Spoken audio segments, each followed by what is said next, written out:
Hey everyone, welcome. If you've ever gotten that urge, that little nostalgic pull to blow the dust off an old cartridge and just dive back into the golden age of gaming, well, you're in exactly the right spot.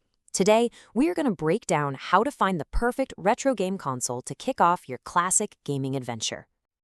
So, what's the deal with this retro gaming explosion? I mean, it is not just a hunch, and it is definitely not just you. Sales for these vintage systems have absolutely skyrocketed. We're talking a 50% jump in just the last year. In an age of massive game downloads and super complex online worlds, it seems like a lot of us are craving the simple, direct fun of the classics. This isn't just a little hobby anymore, it's a full-blown movement. And really, it all comes down to this feeling, doesn't it? The warm glow from an old TV, the satisfying click of a plastic D-pad, that pure, unfiltered nostalgia is what's powering this whole thing. It's like a direct line to a simpler time. So to make this super easy for you, we've broken it down into 5 simple steps. First, we'll look at the boom itself. Then we'll figure out your personal goal. After that, we'll explore the different types of consoles, pick the perfect one for you, and finally, get it all set up. By the end of this, you'll have a rock-solid plan. Let's do this. All right, Section 1, the retro gaming boom. Let's dig into why these classic games still have such a hold on us. You know, this quote right here just nails it. The appeal goes so much deeper than just pixels on a screen. It's about reconnecting with a specific moment, a feeling, those powerful memories from way back when. It's basically history you can hold in your hands. Okay, moving on to Section 2, know your gaming goal. Seriously, this is the most crucial step you need to take before you spend a single dollar. This is where you define your personal quest. And it really all boils down to this one big question.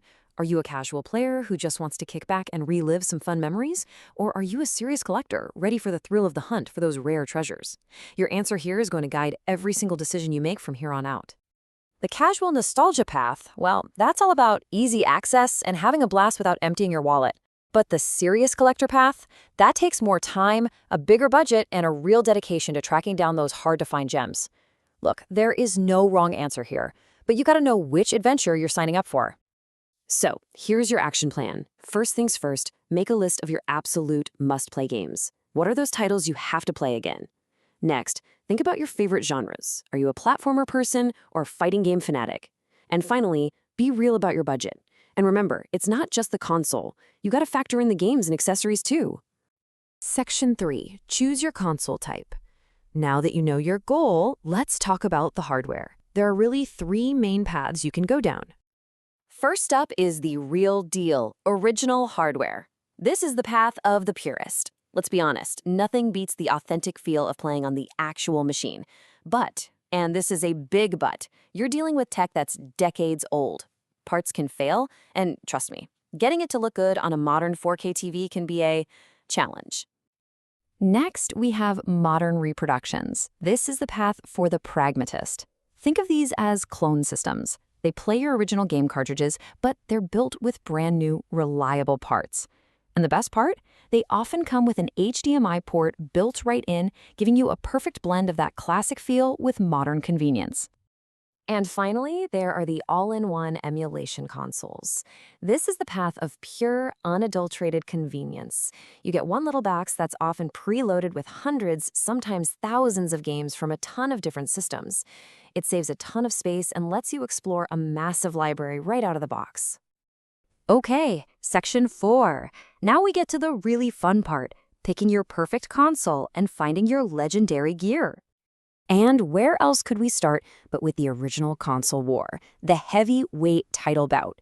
In one corner, you have the Nintendo Entertainment System, the 8-bit hero that literally saved the video game industry. And in the other, the Sega Genesis, the cool 16-bit challenger with all the attitude. These 2 titans completely defined an era of gaming. So, how in the world do you choose between them? Well, here's a great rule of thumb. Match the console's library to your favorite genre. If you absolutely love iconic platformers like Super Mario, the NES is your jam. But if you're more into fast-paced action and arcade hits like Streets of Rage, then the Genesis is probably the better fit for you. I mean, just look at this table. It's like watching gaming evolve right before your eyes. You start with the 8-bit NES in '85. Just 3 years later, bam, Sega doubles the power with the 16-bit Genesis. Then Sony completely changes the game with the 32-bit PlayStation, and those huge CD games open the door for epic cinematic stories. And then, of course, Nintendo ushers us into true 3D worlds with the 64-bit N64. Each one of these was a massive leap forward. And here we are at our final section, Setup and Accessorize. You've picked your console, now it's time for the final trial to get it ready for victory. Okay, this can feel like the biggest hurdle, but I promise it's really just 3 simple steps. First, figure out what kind of video cable your console uses. It's probably those old red, white, and yellow RCA cables. Second, you'll need an HDMI converter. Now, a basic converter just gets the signal to your TV, but if you want a much cleaner picture, you should invest in an upscaler. An upscaler intelligently redraws the image for your modern screen. It's a game changer. Third, and this is so important, find your TV's game mode and turn it on. This cuts down on input lag, that tiny, annoying delay between when you press a button and when you see the action happen. Now, here's a bit of insider info you might not know about. Region locking. Back in the day, companies would lock consoles to a specific continent to control game releases. So a US console couldn't play a game from Japan. The Sega Genesis, though, was famously region-free, which was a huge deal for gamers who wanted to import titles. For consoles like the NES and SNES, you'll just need a special adapter or a tiny modification to play games from other regions. And don't forget the accessories. These are the things that can really elevate your whole experience. A fresh, responsive controller is an absolute must. Good storage cases will protect your games, which are basically historical artifacts at this point.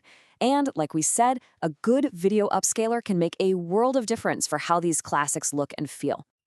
You know, when it's all said and done, it's about more than just playing. It's about preservation, taking care of these old machines, cleaning them, maybe even learning a simple repair. It's all part of the joy.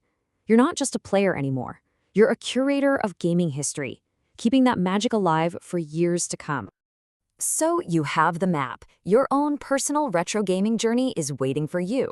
Which leaves us with just one final, very important question. What classic game are you going to play first?